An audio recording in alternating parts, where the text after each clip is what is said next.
Morning, everyone. Thank you very much for allowing us a bit of your time today to kind of talk around Gatewatch and JISC.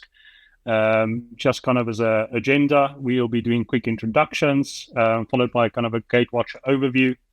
I'll then kind of go into further kind of slides on the back of that. So, Ollie, if you want to kind of just introduce JISC, and then I'll kind of from my side for Gatewatcher, and then we can kind of kick things off. Hiya, morning everyone. Thanks for joining. I'm Holly. I'm one of the licensing managers at JISC on the software licensing team, and we're really happy to have Gatewatcher as part of one of our new cybersecurity agreements. So it's something that we've been really focused on to develop our offerings of cybersecurity, and Gatewatcher was one of the solutions that both institutions and we felt would be perfectly placed to have a JISC agreement. So yeah. Any questions about the agreement itself, you're more than welcome to get in touch. I will put my email in the chat as well. Thanks a lot, Holly. Thanks for that.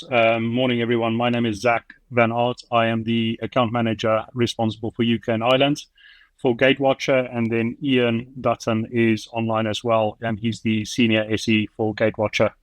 If you guys have any questions as we kind of go through the slides, please put it in the chat. We'll be monitoring that. So any kind of question, just drop it in there, and we'll answer it as best as we can. So just to give you guys a quick overview of Gatewatcher. So we were founded 10 years ago by Jacques and Philippe. Gatewatcher quickly established itself as a leader in NDR, driven by a clear mission to provide advanced solutions capable of defending against ever-evolving cyber threats. In 2021, we achieved significant milestone, including the prestigious ANIST qualification. What it is, a rigorous certification that ensures our solution meets the highest security standards. In the UK, the equivalent is the National Cybersecurity Centre, and our ANIST qualification reflects our solutions alignment with international standards to protect institutions from cyber attacks. The next slide is kind of revolved around, what business challenges NDR kind of solves. And last week we had the privilege of attending the CITC event hosted by Oxford and Cambridge University. The event brought together universities and colleges from across the region, and all kind of sharing a common concern, cybersecurity. So as we kind of engage with the IT leaders, one of the main themes that became clear was that traditional cybersecurity tools are no longer enough to protect institutions from evolving cyber threats. One university shared a particular eye-opening experience. They invested heavily in firewalls, endpoint protection, and intrusion detection, yet they still suffered a costly ransom attack. And why, you may ask? Because their security tools were reactive rather than proactive. The attack had been lurking in their network for weeks before anyone noticed. And by the time they did, the critical data had already been encrypted. Recovery was slow and expensive, and the incident severely impacted the students and the faculty. So this story was not unique. Many institutions echoed, similar concerns, struggling with the lack of real-time visibility into their networks, without knowing what's actually happening at any given moment, and who can detect and respond to these threats before they escalate. And that's why where NDR effectively sits in, many universities at the event expressed their need for more, for more than just traditional security tools. They kind of want to ensure that they've got visibility of users, devices, and traffic in real time, and detecting suspicious behavior instantly and respond proactively, rather than being reactive. So by adopting NDR, institutions can shift from, kind of a reactive to a more proactive security approach. And instead of waiting for an attack to be discovered after the damage is done, you can identify anomalies as they occur and take action immediately. So this level of visibility control is crucial in today's rapid evolving cyber landscape. So before I move on to the next slide, I want to leave you with kind of just a thought. HE and FE institutions are at the forefront of knowledge and innovation, yet many are still relying on outdated security methods. The question isn't whether a cyber attack will happen, it's whether we are prepared to stop them before they cause irreversible damage. just kind of going on to the next slide, and I think our Gatewatcher kind of can significantly aid, institutions to kind of achieve their cyber essentials. And if I kind of set the scene using a research university as an example. So, it was a normal Monday at one of the UK's leading research institutions. Students were logging into online portals, lecturers were uploading courses, and IT staff were monitoring routine security alerts. But deep inside the network, something dangerous was already unfolding. A phishing email was sent on a Friday afternoon. It had tricked a single user into entering credentials, and by Monday, the attacker was already inside, moving quietly, undetected. So at first, everything seemed fine. The university had all the basic security measures in place. Everybody's got firewalls, antivirus software, multi-factor authentication. But no one noticed that a compromised staffed account was already being used to access sensitive research data. So the attacker had deployed malware that started scanning the network for weaknesses, and a rogue device connected to a Wi-Fi in a library was communicating with an unknown cybercrime server in Russia. This wasn't just isolated incident. It was the start of a data breach that could be put the research personal data and university operation at risk. So with Cyber Essential certification on their roadmap, the university's IT team had recently deployed Gatewatcher's NDR. And what it basically does is it detects in real time and responds, so flagging the unusual login attempt from unrecognized location. What we'd also do is a comprehensive network visibility. So what it revealed was a library guest device that was accessing internal servers, something that should never happen. An automated incident response immediately triggered alerts, isolating the compromised accounts and infected devices before serious damage occurred.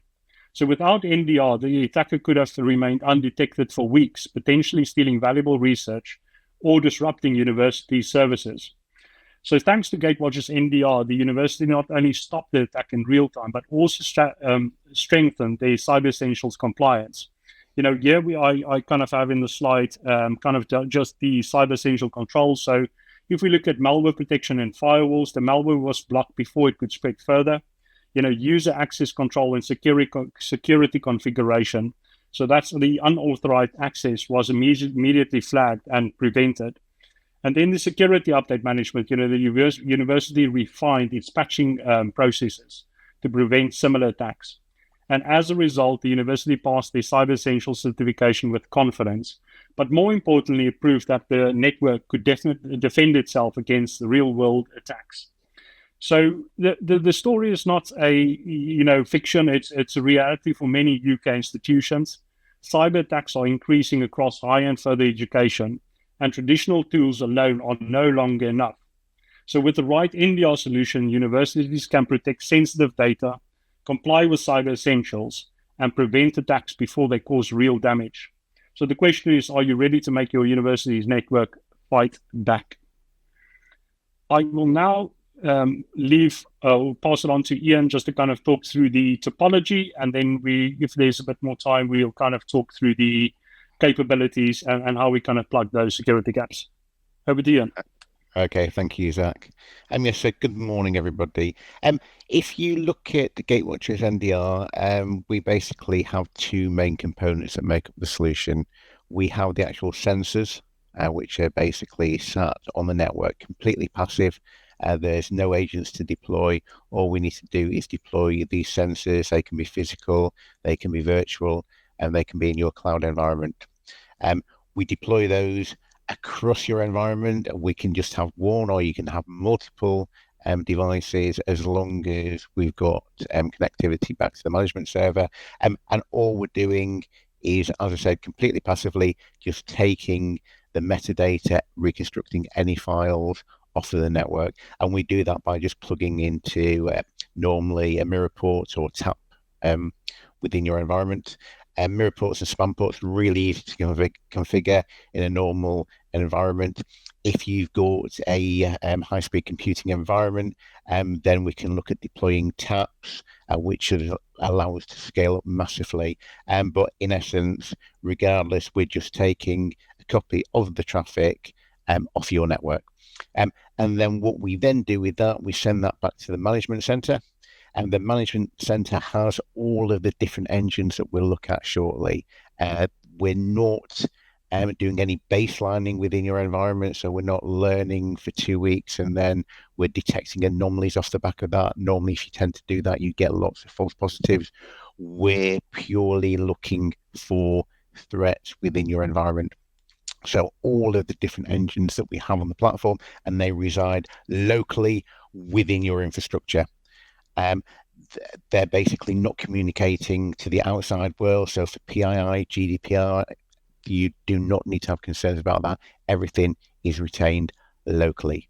And basically what we then do is we then look at that traffic, and then we start mapping threats to that.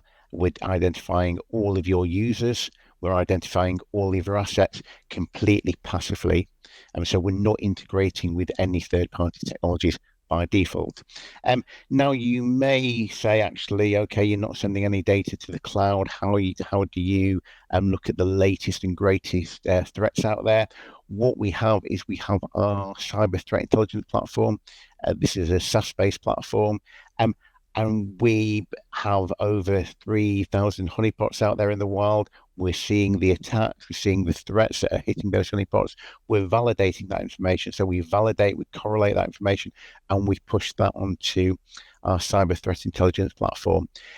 You can use this purely as a cyber threat intelligence platform if you would like to. If you log into it, you will see all the different threat actors out there, the campaigns running, the verticals they operate in, but more importantly, the IOCs attributable to each of those attacks. Okay, and then what we do with that information in combination with the NDR, we send that information locally. We send that information to the NDR. And we then build, or the NDR builds daily rules to detect those latest and greatest threats. Example may be that yesterday we saw an attack in Singapore. It was a 0 day, so nobody's ever seen it before. We have now got that IOC with a match within the CTI platform.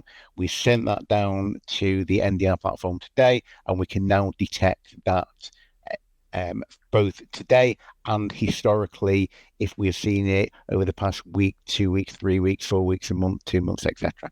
Okay. Then if we then look at the response part, because we're network detection and response, so we've detected threats, we've mapped them to assets or users and given you a risk score. What we can now do, depending on your organization, if you've already got existing tooling in place, we can send any alerts generated into your existing SIEM or SOAR or XDR solution for you then to take action based on that, or you can manually log into the Gatewatcher dashboard and then look at particular users or assets. But more importantly, we can do this automated response for you as well. We can send you an SMS to say there's an issue at 2 o'clock in the morning, or we can send an email, after we've done the response part. Examples of response may be that we see an outbound C2 from a IoT piece of equipment within your environment. We can then write a rule on your firewall to block that outbound connection. Or maybe it might be a user's machine that happens to have an EDR agent on it. We can see that all of this lateral movement from that particular machine. We can then again do an API call to CrowdStrike, Defender for Endpoint, Sophos, SentinelOne, etc., to go in either block that host from the network or quarantine or block a particular process. It is entirely up to you. So all of these are predefined playbooks that we have within the platform. And if we see a particular threat, we will then do a particular action for you. If you don't want to do that, we can just stream any information that we obtain into your existing tooling for you to action on that existing tooling. Yeah. As I mentioned, all of the engines reside locally. None of your data is sent anywhere. Those engines on the G Center, which is our management server, can either be on-premise, it can be in a virtual environment, or we can actually host it in our cloud SaaS environment. So whatever works for you as an organization. If you look at all the different engines, we're looking at that entire kill chain. We're not just doing unsupervised machine learning. We don't do unsupervised machine learning because it tends to fire off a lot of false positives. We have different types of machine learning engines, semi-supervised, supervised, graph, etc. And all of these engines use different technologies. Okay, so the engines use different technologies to look at particular aspects in relation to your cyber kill chain. If we take SigFlow, so SigFlow, for example, that's our signature-based rule set, and we do that in signatures because it's far more efficient to do it in signatures than a machine learning engine. And it also gives you the flexibility to write particular use cases. If you have a honeypot in your environment, we can write rules to look for connections to that honeypot, or maybe you want to be detecting shadow IT, so we can detect that. So that allows us to customize the platform as well. Malcore, as I mentioned before, we're taking files off of the network and reconstructing those files. We then scan all of those within the platform. It's not purely a matter of giving you a file hash that you need to pivot to another system to look to see if it's malicious. We're putting those through 16 anti-malware engines on box. We will tell you whether it's suspicious, whether it's malicious, or whether it's potentially benign. Okay, so we've done all of that analysis on box. If we start looking at other engines as well, PowerShell, shellcode, living off the land, lateral movement, exploiting vulnerabilities. We can detect the shellcode. We can remove the encoding around that, see what calls are being made, show you the malicious intent of that traffic. Same for PowerShell, living off the land. Attackers like to obfuscate PowerShell. We're removing all that obfuscation around that. Then other engines that we have, so DJ detect domain generation algorithms talking to C2s, ransomware that Zach was talking about before, and we can detect SMB anomalies, so lots of read writes indicative of malware, and again either react to that or just alert you to that. And beacon detect, again that's fitting in with DJs and beaconing to C2. There will always be communication over the network. Okay, we're not relying on an EDR agent that may not see that. We're detecting that traffic. We can see whether it's an interactive session, whether it's dormant, whether it's polling, how much data is being transferred, and even if they've added jitter to try and hide that communication, we can still detect that. Active CTI, we've kind of mentioned that before with the pulse from those IOCs from our cyber threat intelligence platform. And retro hunt, again, that's just taking those new IOCs and looking back historically to see if we've been affected by that in the platform. And then final two, network behavior analytics, looking at likes of LDAP scans, Nmaps, and things that you wouldn't normally see going on within your network. And then finally, AD Guardians, we're taking the information that we're obtaining from the CTI, stolen credentials, leaked credentials, and putting that into the platform as well to block kind of that lateral movement, credential takeovers, privilege escalations, etc. Okay, so those are all the engines that we have on the platform, and they all run locally within the platform, so none of your data is ever sent outside of the platform. Okay. Back over to you, Zach. Thank you.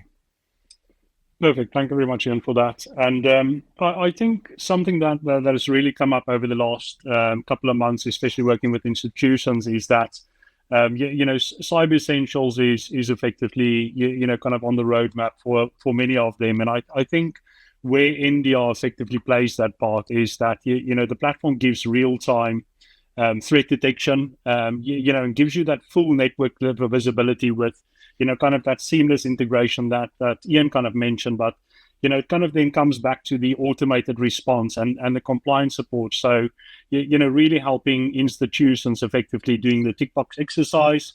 The visibility that we give is across IT, OT, and IoT. The reduced alerts is purely just that we use multiple engines, hunting for threats within the network traffic that we see. but then also the ease of deployment. Some institutions that we're effectively working with do go for our SaaS offering. So, we do have our own data center, and that's really just a kind of IP connection to your environment. And we give you the ease that you effectively have visibility, of all of the users' assets, but also more importantly, the kind of the communication that they are kind of doing towards one another. Just coming up to the last couple of minutes on the presentation. Ollie, I don't know if you want to kind of kick us off, whether you might. I know Ben last time had a couple of questions around kind of our agreement and stuff. Is there anything on your end that you maybe want to kick off a nice question for us? Well, I've got, if you could explain, I think what's unique about the JISC agreement is obviously the significant discounts that you've put into place for the academic sector, which I think is fantastic. And also one of the key issues that we find when looking at specific endpoints is that these can always be, institutions aren't always fully aware of the exact number of endpoints that they've got. So could you explain kind of how we get around that, what we came up with the agreement about whether there are disparities in that at the beginning? Yeah, and I'll basically just go back to this particular slide. Ian can talk more around the kind of technical capability, but what we effectively do, some institutions think that they have, let's say, 10,000 IPs. But what we effectively do, once we deploy the sensor within the environment, we then give the institution the exact amount of IPs that we effectively see. So, if it is 10,000 and we pick up 15,000, we're not going to go and say, well, you have to kind of start paying at, that particular bracket. But what it kind of allows us to do is, and we do it autonomously, that we can give you exact amounts of users and assets that you effectively have in the institution. So, on our agreement, we will definitely stick with the original amount that that the institution's given, and kind of work with institutions to kind of give them that visibility. Ian, anything just kind of on that autonomous kind of discovery of the users and assets and how we effectively do that you might want to add?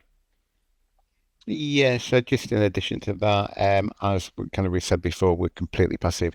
Any communication we see, we will detect that, and we basically map a list of all your assets and all your users out just completely passively. With fingerprinting those devices, we'll know whether it's Windows, whether it's Linux, whether it's VMware, etc. So we'll map all of those devices out. That gives you an asset kind of number, and kind of it's really helpful for asset discovery. But even if you, as kind of Zach said, you say, yeah, well, I've got 10,000, and find out you say, for example, you've got some extra like 25,000. Again, you can start limiting what you're looking at as well. So if there's particular devices that you don't want to see, or kind of set the particular segments you don't want to see, we can just basically whitelist so we don't actually inspect those. And so again, kind of that'll have a reductive effect on cost as well. But really, the idea behind Gatewatcher is that we see everything. Okay, it only takes, and that's why EDR is good, but it's not complete in that you cannot install an EDR agent on every different endpoint, whether that be a camera, thermostat, microscope, telescope, etc. But with the NDR solution, we're detecting everything. And so if you have lateral movement from a thermometer and from a microscope and from any other device across the network to another device which may not have an EDR agent, we will detect that. Okay.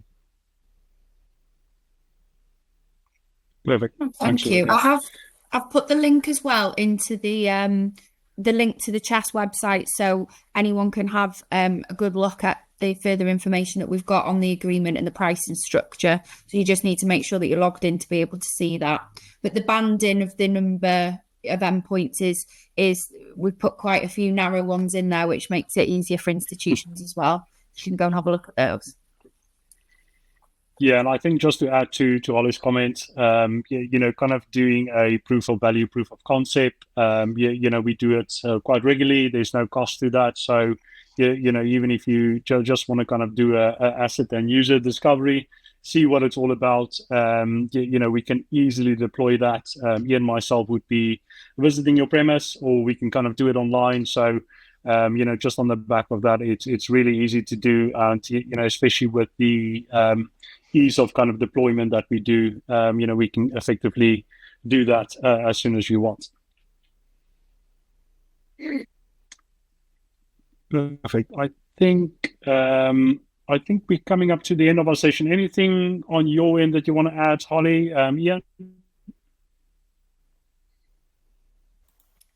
No, nothing else from me. I have put my email address in the chat as well for sharing if anyone does have any questions after the event about the agreement.